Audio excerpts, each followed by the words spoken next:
Prime Minister Mark Carney has unveiled his Liberal minority government cabinet. During the election, Carney pledged to scale back immigration, but experts say his plan fails to address temporary immigration and those who overstay their visas. A Liberal government-funded ad campaign promoting mass immigration in Victoria, BC is rife with anti-Canadian and pro-DEI messaging. Hello Canada, it's Wednesday, May 14th, and this is the True North Daily Brief. I'm Cosmin, Dzsurdzsa. And I'm Noah Jarvis. We've got you covered with all the news you need to know. Let's discuss the top stories of the day and the True North exclusives you won't hear anywhere else. Prime Minister Mark Carney unveiled his new cabinet of 28 ministers, half of whom were in former Prime Minister Justin Trudeau's inner circle. Governor-General Mary Simon swore in several new faces at Rideau Hall on Tuesday morning, including 10 secretaries of state. Carney said in a statement, quote, "Canada's new ministry is built to deliver the change Canadians want and deserve. Everyone is expected and empowered to show leadership, to bring new ideas, a clear focus, and decisive action to their work." The cabinet will be divided into two groups of 30 senior ministers who will hold major portfolios and up to 10 secretaries of state or junior ministers. The so-called, quote, true gender parity cabinet is composed of 14 men and 14 women. Regionally, there are 14 members from Ontario, 9 from Quebec, 5 from BC, 2 from Nova Scotia, and 1 from Saskatchewan. Some of the more prominent profiles include François-Philippe Champagne, sworn in as Minister of Finance and National Revenue. Anita Anand was appointed to be the new Minister of Foreign Affairs. David McGuinty became the Minister of National Defence. Sean Fraser became Minister of Justice and Attorney General of Canada and the Atlantic Canada Opportunities Agency. Chrystia Freeland was sworn in as Minister of Transport and Internal Trade. Meanwhile, Dominic LeBlanc, who served as Minister of Intergovernmental Affairs, had Canada-US Trade and Intergovernmental Affairs and One Canadian Economy added to his ministerial profile. So Noah, on Tuesday morning when you were watching this, were there any other notable ministers reappointed from the Trudeau days that stood out to you? And is Carney's new cabinet really representative of the change he campaigned on when running for prime minister? Yeah, it was a pretty long swearing-in ceremony, so I got a lot of time to really see all of the familiar faces from the Trudeau government era. Some of the names you already mentioned, Anita Anand, sworn in as the Foreign Affairs Minister. She used to hold several cabinet positions in the Trudeau government, including but not limited to the Minister of National Defence, the Treasury Board President, and also the Minister of Transportation and the Minister of Internal Trade. And let's just think back to the Trudeau government's record on defense policy in the past 9 years. She oversaw a lot of the ideological push for left-wing causes in the Canadian Armed Forces, and also oversaw a lot of spending that happened while she was the president of the Treasury Board, having to rubber stamp all those spending commitments. So it'll be interesting to see what she does in the role of Minister of Foreign Affairs, who was formerly Melanie Joly, who is now the Minister of Industry and the Minister responsible for Economic Development. Melanie Joly, many critics had pointed to her as being one of the more incompetent cabinet ministers within the Trudeau government, especially with Canada's reaction to the Israel-Hamas conflict, when Hamas butchered 1,200 Israeli civilians, took hundreds of hostages, and Israel's subsequent war to eliminate Hamas. A lot of the messaging that came from the Foreign Affairs Minister Joly was mixed, and she definitely gave the impression that Canada would not be standing by Israel during their time of need, especially when they have the international community breathing down their necks. You also have François-Philippe Champagne, who, like Anand, served in multiple positions in the government, Minister of International Trade, Foreign Affairs Minister before it was Melanie Joly. And you also have people like Sean Fraser, who was the former Minister of Immigration and the Minister of Housing, oversaw record ballooning in housing prices over the past few years when he was the Minister of Housing, and oversaw record ballooning of immigration numbers when he was the Minister of Immigration. Definitely someone who has drawn the ire of the Conservative Party and many of the critics of the Trudeau government's housing and immigration policies. And we also have someone, Stephen Guilbeault, who is more than likely going to draw the ire of Western Canada. He's back in cabinet this time as the Minister of Canadian Identity and Culture, and also the minister responsible for official languages. He's not in the Minister of Environment portfolio anymore, but at the same time, he is a radical environmentalist, notoriously climbed the CN Tower and climbed the former premier of Alberta's house, and was on his roof to protest for environmental causes. This is the guy who oversaw many of the Trudeau government's restrictive environmental policies, and Danielle Smith has condemned him as a climate radical who needs to be excluded from cabinet. But I guess Prime Minister Carney thought that there was no reason to exclude him from cabinet. And just quickly, other prominent names within the Trudeau government: Dominic LeBlanc, a trusted confidant of Justin Trudeau, he makes it back into cabinet. Joel Lightbound, Patty Haidu, Stephen McKinnon.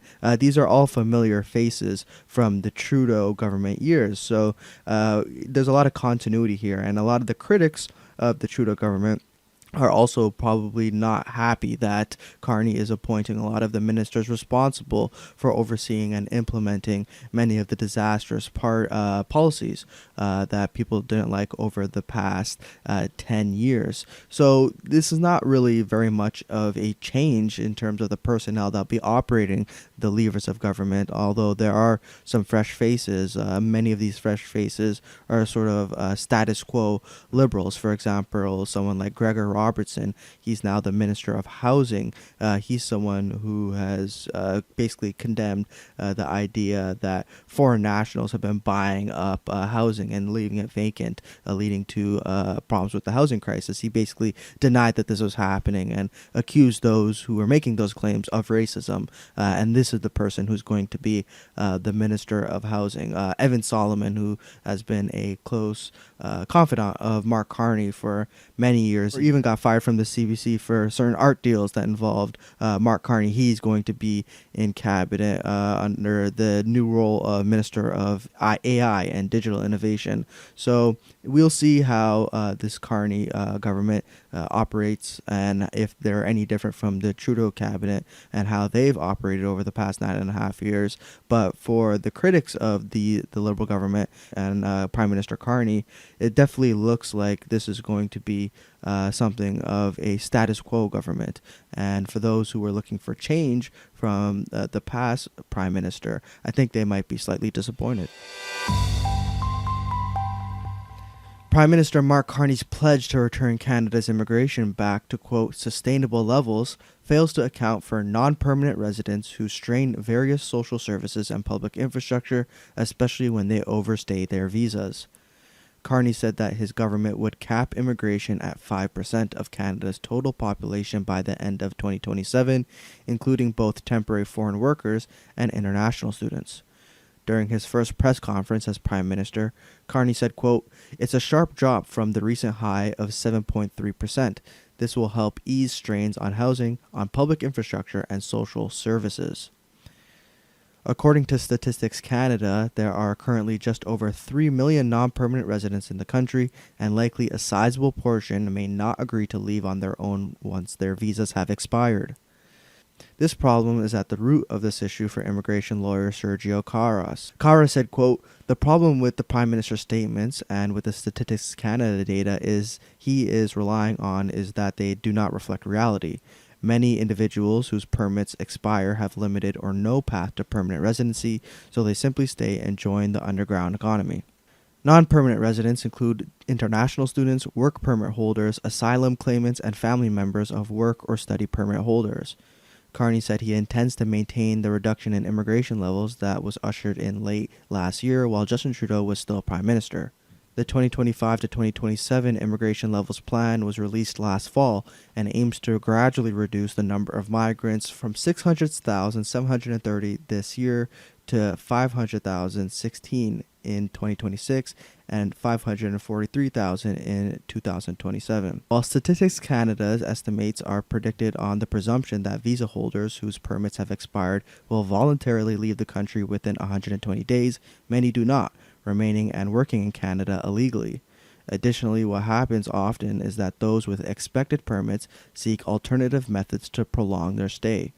According to Kairos, many international students whose, quote, post-graduation work permits have expired are resorting to pursuing refugee claims to extend their stay in Canada, even though they may be unfounded. So, Cosmin, how many non-permanent residents are in Canada, and how prevalent is the practice of international students filing asylum claims before their visa expires?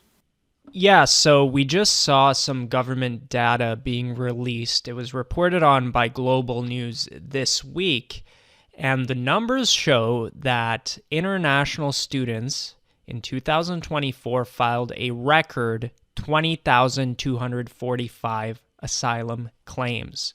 Now, to put that into perspective, that's more than in 2022 when Roxham Road was still open and there were illegal border crossings happening on the daily. That year was actually less than the 2024 international student asylum claims.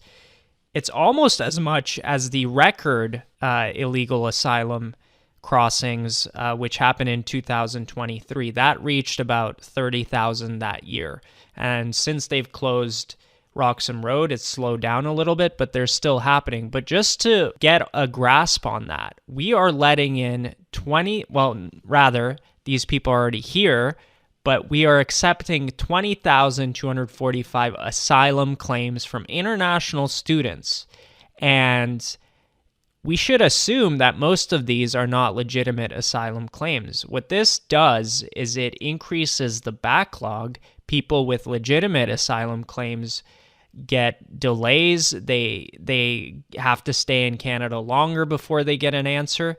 And who knows when these illegitimate claims will be settled and these people will be deported. There's really no telling the time that it's going to require at this point.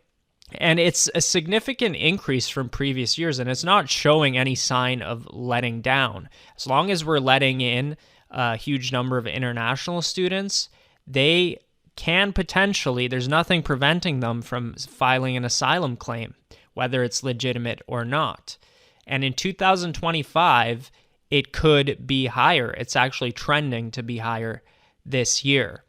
With regard to actually how prevalent this is, I think it's obvious that it's become a loophole for international students wanting to overstay their welcome, wanting to overstay their visa. And it's also very hard for the government bureaucracy to even know or pinpoint how many non-permanent residents who are here on temporary visas refuse to leave. They don't really keep track of this. So the entire immigration and asylum system needs a reassessment. There needs to be reform. There needs to be safeties in place to prevent illegitimate claims from being filed in the first place. Taxpayers are funding an ad blitz to push mass migration onto Vancouver Island with profiles that encourage anti-Canadian attitudes, LGBT activism, and DEI ideology. In 2025 alone, the Intercultural Association of Greater Victoria received $15.2 million from taxpayers. The group is currently running a taxpayer-funded campaign spotlighting migrants who openly espouse anti-Canadian rhetoric, call for decolonization, and paint Canada as a country steeped in systemic racism and exclusion. The campaign cost nearly $300,000. The ad blitz, titled "I'm More Than the Immigrant You Had in Mind," is part of a federally supported effort through the Department of Canadian Heritage to push further immigration onto a skeptical Canadian public, as concerns have grown amid record high migration, housing shortages, and strained public services. According to federal grants and contributions records, the Intercultural Association of Greater Victoria has received $15.26 million from Immigration, Refugees and Citizenship Canada, Employment and Social Development Canada, and other departments this year. Ads have appeared across the Greater Victoria area on bus shelters and other public infrastructure. The organization wrote, quote, "Nationwide political shifts, soaring living costs, housing insecurity, and an overburdened healthcare system have ignited a surge in an anti-immigration sentiment. However, it is crucial to recognize that these challenges are not caused by immigration." Despite these concerns, Ottawa has doubled down funding projects that veer away from promoting integration and instead amplify divisive ideologies rooted in identity politics and social justice activism.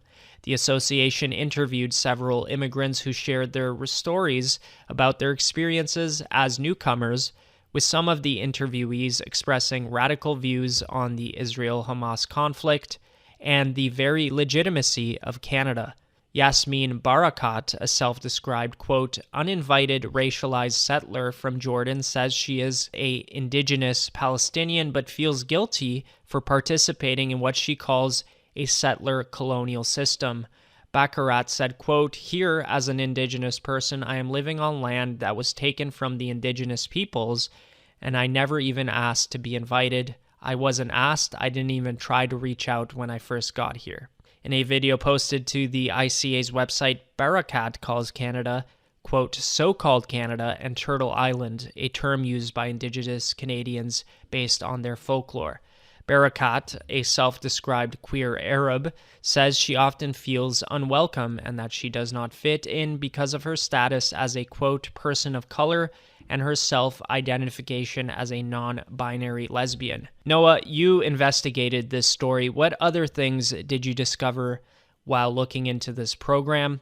And is this in line with some of the immigration messaging Carney delivered during the campaign that we've discussed earlier? Well, it's very interesting that the federal government has been basically subsidizing and giving millions upon millions of dollars of grant money to this association that's supposed to deliver certain services to immigrants, and then they also get them to develop this ad campaign besides some of their normal immigration-related activities to basically promote a agenda that is in line with the Trudeau government from 2015 to 2024, before the Liberal Party has had this change of tune on the immigration front. And you know, as I think a lot of viewers would realize, this is in direct contradiction to what Mark Carney has been promising Canadians. He's been promising a diversion from the status quo, reducing immigration numbers on the permanent side and for temporary residents here. But Mark Carney and his government is currently funding a program that is telling people that, hey, mass immigration is actually a good thing. Immigration is not causing the housing prices to go up. There's no supply and demand crisis. Immigration is not causing social services to be strained, for roads to wear down quicker, for there to be less availability in healthcare centers and hospitals, etc., etc. These things that Canadians are noticing in their daily lives.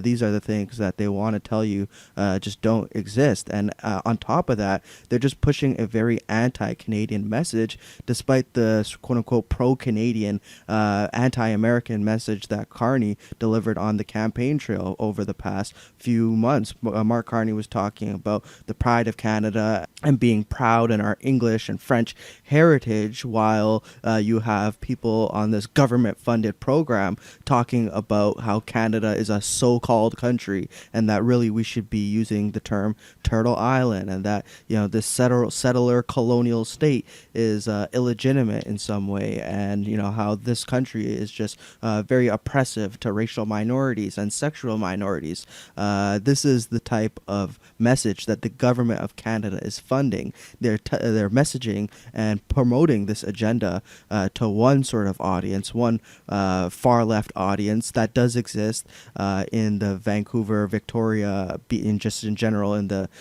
cities of BC, and I'm assuming that this is happening too in other big cities in Canada like Toronto, where there is that far left audience. And then he goes on the campaign trail when he's trying to communicate to the average Canadian, and he's trying to express pride in Canada.